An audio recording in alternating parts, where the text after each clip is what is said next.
आप सभी को नमस्कार। आज मैं बताने जा रही हूँ 12वीं राजनीति विज्ञान का सीजी बोर्ड का असाइनमेंट का प्रश्न। हमारे स्कूल के बच्चों ने जमा कर दिया है, लेकिन कुछ प्रश्न को शायद वो समझ नहीं पाए हैं, इसलिए इसको मैं समझा रही हूँ। बाकी उत्तर समझ के ही आपको अभी लिखना है। इसके बाद मैं वीडियो डालूँगी इस प्रश्नों का उत्तर लिखित में, जब असाइनमेंट जमा हो जाएगा उसके बाद। इसमें पहला प्रश्न था 11 सितंबर 2001 को संयुक्त राज्य अमेरिका पर आतंकवादी हमला क्यों हुआ? इस पर अमेरिका की क्या प्रतिक्रिया थी? तो इसमें सीधा सीधा कई लोगों ने 9/11 का हमला का उल्लेख कर दिया है, जबकि इस प्रश्न में ये पूछा जा रहा है कि हमला क्यों हुआ था, हमले के पीछे वजह क्या थी। तो आपको वजह को भी लिखना है, उसके बाद घटना को लिखना है, फिर अमेरिका ने क्या कार्रवाई किया इसको लिखना है। तो इसकी वजह क्या थी? वजह तो वैसे बहुत बड़ी है। प्रथम खाड़ी युद्ध, द्वितीय खाड़ी युद्ध, ये सब कुछ ना कुछ तो इसके जिम्मेदार हैं। आतंकवादी संगठन क्या है, इसी से ही पैदा हुए थे, लेकिन चूँकि हमको क्या है शब्द सीमा में लिखना है, तो जो मुख्य वजह है उसी को ही हम बताएंगे। मुख्य वजह में ये हुआ है कि बिल क्लिंटन जब दूसरी बार अमेरिका के राष्ट्रपति बने, तो उस समय यूगोस्लाविया ये देश का नाम है, और इस यूगोस्लाविया में अल्बानियाई लोगों के द्वारा आंदोलन किया जा रहा था। यानी यूगोस्लाविया में अल्बानियाई, इनके द्वारा, ये वहाँ के रहने वाले लोग थे, इनके द्वारा आंदोलन किया जा रहा था। तो इस आंदोलन को दबाने के लिए यूगोस्लाविया के द्वारा सैनिक कार्यवाही की गई, जिसके जवाब में अमेरिका के नेतृत्व में अनेक नाटो देशों ने यूगोस्लाविया क्षेत्र पर कई माह तक बमबारी की। यानी एक लाइन में यूगोस्लाविया में जो अल्बानियाई लोग थे, इन लोगों के द्वारा आंदोलन किया जा रहा था। तो इस आंदोलन को दबाने के लिए यूगोस्लाविया के द्वारा सैनिक कार्यवाही की गई। बदले में अमेरिका और जो नाटो देश में शामिल देश थे, उन्होंने यूगोस्लाविया पर बमबारी करना शुरू कर दिया कई माह तक। इसके बाद फिर आगे और क्या घटना घटित होती है? तो इससे नाराज होकर कई जगहों पर अमेरिका के दूतावास में हमला होने लगा, जिसमें जो यूगोस्लावियाई प्रेमी थे उन लोगों ने अमेरिकी दूतावास, जैसे नैरोबी में, ये केनिया में नैरोबी नामक जगह, वहाँ पर, और तंजानिया में दार ए सलाम, यहाँ पर आतंकवादी संगठनों के द्वारा जो उस घटना से नाराज़ थे, अमेरिका यूगोस्लाविया पर आक्रमण कर रहा था, बमबारी कर रहा था, इस घटना से नाराज़ थे। तो इसी के विरोध स्वरूप इन क्षेत्रों में जो अमेरिकी दूतावास है, वहाँ पर आतंकवादी संगठनों के द्वारा, जो अमेरिका के विरोध में बने थे, अमेरिका की कार्यवाही के विरोध में बने थे, इन संगठनों के द्वारा यहाँ पर बमबारी किया गया। और अब इसके बाद अमेरिकी दूतावास पर आक्रमण होता है, तो इसके जवाब में अमेरिका के द्वारा सैन्य कार्यवाही की गई। किसके खिलाफ? तो आतंकवादियों के खिलाफ, जिसमें राष्ट्रपति ने ऑपरेशन इनफाइनाइट रीच इसका आदेश दिया। और इस ऑपरेशन में सूडान और अफ़गानिस्तान के अल-कायदा के ठिकानों पर अनेक बार क्रूज़ मिसाइलें दागी गई, जिसमें सूडान और अफ़गानिस्तान के जो अल-कायदा के ठिकाने, यहाँ पर क्रूज़ मिसाइलें दागी गई। तो इससे क्या हुआ? आतंकवादी संगठन अमेरिका से नाराज़ हो गए, अमेरिका की कार्रवाई से नाराज़ हुए, और अमेरिका ने इस कार्यवाही में जब सूडान और अफगानिस्तान में आतंकवादी संगठन पर क्रूज मिसाइल दागा तो न तो अंतर्राष्ट्रीय कानून का परवाह किया, न संयुक्त राष्ट्र संघ से अनुमति ली, और अमेरिका पर यह भी आरोप लगा कि उसके इस कार्यवाही से कुछ नागरिक ठिकानों पर भी बमबारी हुई है और इसमें बेगुनाह नागरिक मारे गए हैं। इसी का बदला लेने के लिए आतंकवादी संगठन ताक में थे अमेरिका से बदला लेने के लिए, और इसी का बदला लेने के लिए 11 सितंबर 2001 को विभिन्न अरब देशों के लगभग 19 अपहरणकर्ता, अरब देश के 19 अपहरणकर्ता, इन्होंने क्या किया, अमेरिका के 4 व्यापारिक विमानों का अपहरण कर उसको अपने कब्जे में ले लिया, और 2 व्यापारिक जो विमान हैं, इन विमानों का उपयोग अमेरिका के महत्वपूर्ण जो इमारत है वहाँ पर टकराने की इनकी योजना बनी। और इसी क्रम में 2 विमान न्यूयॉर्क के वर्ल्ड ट्रेड सेंटर के उत्तरी और दक्षिणी टावर से, अलग अलग क्षेत्र से, एक विमान उत्तर से और दूसरा विमान दक्षिणी टावर से टकराया। जैसे ये विमान इस टावर से टकराया, ताश के पत्ते की तरह ये कई मंजिल जो इमारत थी ताश के पत्ते की तरह ढह गई। इसमें 3000 से ज़्यादा लोग मारे गए जो वहाँ पर कार्यरत थे। ये तो वर्ल्ड ट्रेड सेंटर हो गया। अब एक विमान को पेंटागन, ये वर्जीनिया जगह पर है, वहाँ पर टकराया गया। पेंटागन क्या है? तो पेंटागन अमेरिका के रक्षा विभाग का मुख्यालय है, जहाँ पर अमेरिका के रक्षा से संबंधित कामकाज होते हैं। तो ये भी ध्वस्त हो गया। चौथा विमान जो बच गया था इस विमान को अमेरिकी कांग्रेस की मुख्य इमारत पर टकराने की योजना थी, लेकिन वो वहाँ नहीं टकराया और एक खेत में, पेंसिल्वेनिया के एक खेत में जा गिरा। तो आतंकवादियों के द्वारा ये कार्यवाही जो की गई थी, आक्रमण किया गया था विमान के द्वारा, इसमें अल-कायदा का हाथ पाया गया और अमेरिका सहित पूरे विश्व में हाहाकार मच गया। अमेरिका तो बिल्कुल गुस्सा हो गया और यही से ठान लिया कि इन आतंकवादी संगठनों को ख़त्म करके ही रहेंगे और उन जो भी इस घटना के दोषी हैं उनको मार ही गिराएंगे। इसी क्रम में यहाँ एक बात और है कि इसको 9/11 क्यों कहा जाता है, 9/11, यानी इसमें क्या होता है, अमेरिका के महीना के पहले तारीख लिखने की परंपरा है। जैसे हमारे यहाँ इसको 11/9 लिखते हैं, 11 तारीख 9वां महीना, लेकिन वहाँ पर उल्टा लिखा जाता है, 11/9 को 9/11 लिखा जाता है। यहाँ तारीख को पहले लिखने की चलन है, महीना को बाद में लिखा जाता है। महीने के पहले तारीख लिखने की चलन है। तो ये है 9/11, 11/9, इसको तो आप समझ गए होंगे।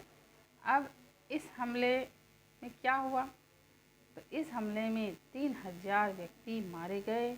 दिल दहला देने वाली इस घटना से अमेरिकी राष्ट्रपति जॉर्ज बुश ने आतंकवाद के विरुद्ध अब कार्रवाई करना प्रारंभ कर दिया और ऑपरेशन एंड्योरिंग फ्रीडम अभियान चला दिया। इस अभियान का निशाना अल-कायदा और तालिबान शासन ही थी, क्योंकि इस घटना के जिम्मेदार वही लोग अमेरिका की नज़र में थे। तालिबान शासन के पाँव अफ़गानिस्तान में जल्दी उखड़ गया, परंतु तालिबान और अल-कायदा के अवशेष आज भी सक्रिय है और ये वही तालिबान हैं जो अभी आप देख रहे हैं अफ़गानिस्तान में तख्ता पलट करके। अफ़गानिस्तान में अभी शासन की बागडोर इसी तालिबान के हाथ में है। अमेरिकी सेना ने पूरे विश्व में अल-कायदा से जुड़े लोगों की गिरफ्तारी की। अब उनके खिलाफ क्या क्या कार्रवाई, इसको हम देखते हैं। गिरफ्तार लोगों की जानकारी किसी को नहीं थी। गिरफ्तार लोगों को अलग अलग देशों में भेजा गया, ये अमेरिका के द्वारा कार्रवाई किया गया और उन्हें खुफिया जेल खानों में बंदी बनाकर रखा गया। क्यूबा के निकट एक जगह है, अमेरिकी नौसेना का एक ठिकाना है, ग्वांतानामो बे है ना, यहाँ पर एक जगह का नाम है। तो कुछ बंदियों को यहीं पर रखा गया। वहाँ ना तो कोई अंतर्राष्ट्रीय कानून है कारण का पालन किया गया और ना ही मानवता को भी दाग में रखा गया। वहाँ किसी को भी इन बंदियों से मिलने की अनुमति नहीं थी। तो ये अमेरिका के द्वारा कठोर कार्रवाई की गई, लेकिन अभी भी अमेरिका के द्वारा कार्रवाई करना बचा था, क्योंकि जो अलकायदा का प्रमुख था ओसामा बिन लादेन, जो इस घटना का जिम्मेदार था वर्ल्ड ट्रेड सेंटर पेंटागन को ध्वस्त करने में, अभी वो पकड़ा जाना बाकी था। अमेरिका लगातार उसके पीछे पड़ा रहा और 2011 में अलकायदा का जो प्रमुख था ओसामा बिन लादेन, इसके पाकिस्तान में छिपे होने की खबर अमेरिका को लगती है। पाकिस्तान में एबटाबाद शहर है, जहाँ पर एक इमारत में तीन मंजिला इमारत है, जो उस क्षेत्र में सेना के लोग ही रहते हैं। सैन्य मतलब वहाँ शक्ति संचारित होती, सेना के लोग रहते हैं। उस जगह में देखिए ये अलकायदा का प्रमुख ओसामा बिन लादेन छिपा हुआ था। जैसे ही अमेरिका को जानकारी होती है, ये सर्जिकल स्ट्राइक करता है। अमेरिका के सैनिक हवाई जहाज़ से उसी बिल्डिंग के ऊपर में उतरते हैं और नीचे जाते हुए सर्जिकल स्ट्राइक करते हुए अंत में ओसामा बिन लादेन को मार गिराते हैं। तो इस प्रकार अमेरिका ने 9/11 के बदला जो है ओसामा बिन लादेन को मारकर ले लिया और इस 2011 के बाद से अलकायदा संगठन जो है ये कमज़ोर पड़ गया है, लेकिन आज भी इसके निशान यदा-कदा कहीं पर देखने को मिल जाते हैं। तो ये पूरी घटना 9/11 की घटना कहलाती है। तो क्यों हुआ, अमेरिका ने क्या कार्रवाई की और घटना का विवरण, ये है इसका पूरे प्रश्न का उत्तर। इसको आप समझ के लिखिए, आधा अधूरा उत्तर कभी मत लिखिए, क्योंकि इसमें आपको नंबर पूरा नहीं मिल पाएगा।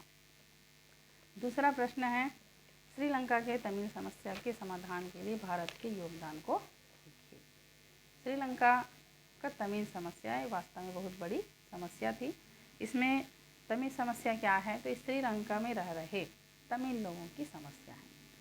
तमिल लोगों को वास्तव में जब श्रीलंका और भारत ये सब अंग्रेज़ के गुलाम थे, तो जो तमिल लोगों को अंग्रेज़ क्या किए थे, श्रीलंका ले गए थे वहाँ के चाय बागानों में काम करने के लिए, और कई वर्षों तक वहीं रहने के कारण वो वहीं बस गए थे।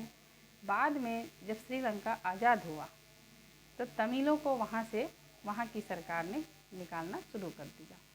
तमिलों का कहना था कि हम यहीं बहुत दिनों से रह रहे हैं, तो यही हमारा देश है। और श्रीलंका का कहना ये था कि क्योंकि आप लोगों को अंग्रेज़ लाए हैं और आपका मुख्य घर भारत है, तो आपको भारत वापस जाना चाहिए। वो कभी जहाज़ में भर के श्रीलंका के तमिल लोगों को भारत भेज देता था, तो भारत भी लेने से उनको इनकार कर देता था। तो वो लोग बेचारे लोग कहीं के नहीं हो रहे थे। ये इनकी मुख्य समस्या थी।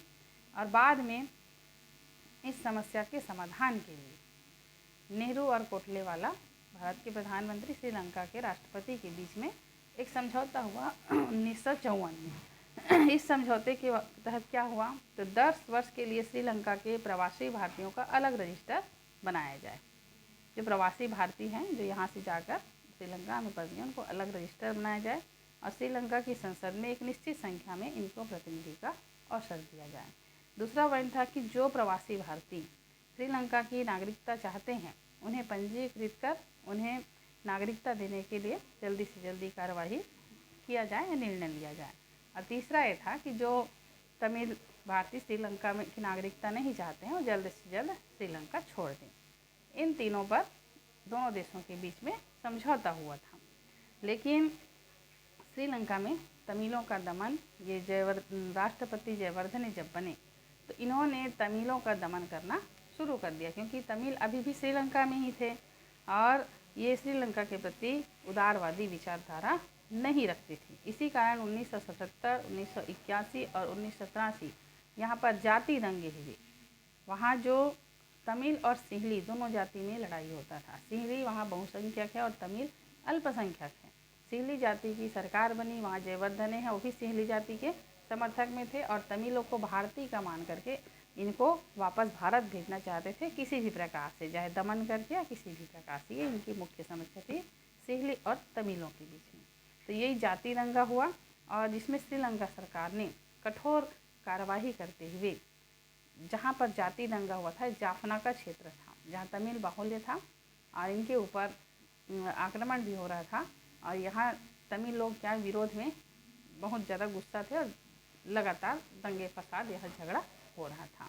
तो इन क्षेत्रों में श्रीलंका सरकार ने कठोर कार्यवाही करते हुए इस क्षेत्र की आर्थिक नाकेबंदी शुरू कर दी, जिसके कारण क्या है, कई उग्रवादी संगठन ये पैदा हो गए थे और ये लोग विरोध करवा थे, जिसमें तमिल इलम लिबरेशन है, लिबरेशन यून, और उसके बाद ये लिबरेशन फ्रंट है, तमिल टाइगर्स इलम जिसको लिट्टे कहा जाता है, कई संगठन बन गए थे। तो ये संगठनों का कहना ये था कि जब तमिल जाति के साथ श्रीलंका में भेदभाव हो रहा है तो तमिलों के लिए एक अलग राज्य बनाने की मांग करने लगे और ये आज भी जारी है। तो इसी बीच में श्रीलंका में भारत श्रीलंका समझौता हुआ था 1987 में। अब ये क्या है तो इसको इसमें पहले बता दी हूँ कि जाफना क्षेत्र में जो उग्रवादी संगठन है इनके द्वारा लगातार अपनी सरकार के खिलाफ विद्रोह किया जा रहा था और इस विद्रोह को दबाने के लिए इन क्षेत्रों में आर्थिक नाकेबंदी श्रीलंका सरकार के द्वारा कर दी गई थी। तब भारत ने श्रीलंका सरकार से अनुरोध किया कि मानवता के नाते इस क्षेत्र में रहने वाले लोगों को हम कुछ सहायता पहुंचाएंगे, आर्थिक सहायता, मानवतावादी जो भी सहायता, खाना पीना, अर्थी सब, मेडिकल वगैरह। लेकिन श्रीलंका ने मना कर दिया। हालांकि बाद में फिर श्रीलंका सरकार थोड़ा समझदारी से काम लेते हुए भारत को अनुमति भी दे दिया और इसी बीच में भारत के प्रधानमंत्री राजीव गांधी ने मध्यस्थता की भूमिका निभाते हुए राष्ट्रपति जयवर्धने के साथ एक समझौता किया तमिलों के लिए और इसी को कहा जाता है राजीव गांधी जयवर्धने समझौता। ये समझौता 20 जुलाई 1987 को हुआ था। इस समझौते की प्रमुख शर्त क्या है तो सबसे पहला, तमिल बाहुल जाफना क्षेत्र में 48 घंटे के अंदर लिट्टे युद्ध विराम कर देगा। लिट्टे जो एक प्रमुख आतंकवादी संगठन का यही विद्रोह कर रहा था, तो 48 घंटे के अंदर ये युद्ध विराम कर देगा और 72 घंटे में अपना हथियार चाहे श्रीलंका सेना या भारतीय सेना दोनों में से किसी को भी सौंप देगा। यही भारत की भूमिका है तमिल समस्या को निपटाने में। पहला नेहरू कोटलेवाल समझौता और दूसरा राजीव गांधी जयवर्धने समझौता। फिर दूसरा है उत्तरी और पूर्वी प्रांत जो अलग अलग था, वहाँ पर एक एकीकृत परिषद की स्थापना की जाएगी और बाद में उत्तरी और पूर्वी प्रांत का विलय कर दिया जाएगा, लेकिन विलय जनमत संग्रह के निर्णय से लिया जाएगा। अंतिम निर्णय जनता का होगा और इस जनमत संग्रह में भारतीय चुनाव आयोग के सदस्य वहाँ पर रहेंगे। फिर सिंहली भाषा के साथ साथ तमिल और अंग्रेजी भाषा को भी श्रीलंका में मान्यता मिली। फिर यदि कोई छापामार संगठन इस काम में लगा हुआ है, यानी पर यहाँ इस समझौते के बाद यदि विद्रोह कर रहा है और भारत की भूमि पर जाकर वो रह रहा है, वहाँ से संचालित कर रहा है, तो भारत ऐसे संगठनों को कदापि स्वीकार नहीं करेगा और ऐसे संगठनों के विरुद्ध कार्रवाई करेगा। साथ ही साथ समुद्री सीमा में इन आतंकवादी गतिविधियों के द्वारा जो गतिविधि संचालित हो रही थी उसको भी भारत अंकुश लगाएगा। और तमिल शरणार्थी और भारतीय चाय बागान श्रमिकों, ये दोनों की वापसी होगी। यानी ऐसे लोग जो भारत में आ गए हैं तमिल शरणार्थी और ऐसे लोग जो चाय बागान के रूप में वहाँ पर है तमिल में, यदि वो श्रीलंका में यदि वो भारत आना चाहते हैं भारत आ सकते हैं। यहाँ के तमिल शरणार्थी वापस श्रीलंका जाएंगे। ये 4 बातों पर समझौता हुआ था। 5 और इसी समझौते को लागू हुआ उत्तर पूर्वी श्रीलंका में जो जाफना क्षेत्र है वहाँ पर शांति बहाल करने के लिए श्रीलंका के द्वारा भारत के द्वारा श्रीलंका में शांति रक्षक दल भेजा गया था। इस शांति रक्षक दल के नेतृत्व में वहाँ पर राष्ट्रपति चुनाव, संसद चुनाव, स्थानीय निकाय चुनाव हुए और शांतिपूर्ण तरीके से यहाँ पर काम हुआ। इस पूरी कार्यवाही में 150 से ज़्यादा हमारे यहाँ सैनिक मारे गए थे और बाद में फिर जब वहाँ शांति बहाल होने की स्थिति में था तो श्रीलंका ने भारतीय रक्षक दल को वापस जाने के लिए विरोध करना शुरू कर दिया और वापस भेज दिया गया। इस सब का खामियाजा भारत को बहुत बड़ी कीमत चुकानी पड़ी थी, जिसमें इसी आतंकवादी संगठन लिट्टे के द्वारा हमारे भारत के प्रधानमंत्री राजीव गांधी की हत्या कर दी गई थी। ये बहुत इतिहास की एक मतलब महत्वपूर्ण घटना है। भारत के लिए काला इतिहास है। तो ये कुल मिला के भारत ने श्रीलंका के लिए जो काम किया वो व्यर्थ ही गया, हम ये भी कह सकते हैं। ये तो था श्रीलंका में तमीज़ समस्या और भारत की भूमिका। और इसके बाद अमेरिकी वर्चस्व के राह में कौन कौन से व्यवधान हैं, आपके अनुसार इनमें से कौन सा व्यवधान आगामी दिनों में सबसे महत्वपूर्ण साबित होगा? तो मेरे ख्याल से एक ही वीडियो में ज़्यादा हो जाएगा, तो इसको मैं अगले वीडियो में दोनों प्रश्न का बता दे रही हूँ।